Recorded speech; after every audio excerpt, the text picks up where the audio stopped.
మీరు చూస్తుంది SP news.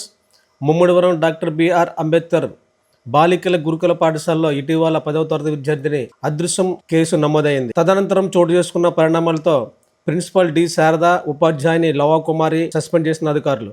ఇరువురు సస్పెన్షన్ నిరసిస్తూ విద్యార్థులు ఆందోళన చేశారు. తరగతులు బహిష్కరించి గురుకుల పాఠశాలలో రహదారిపై బైఠాయించి నిరసన తెలియజేశారు. సస్పెన్షన్ గురి కావడంతో పాఠశాల నుంచి వెళ్తున్న ప్రిన్సిపల్ను వెళ్లొద్దంటూ అడ్డుకుని ఏడ్చిన విద్యార్థులు.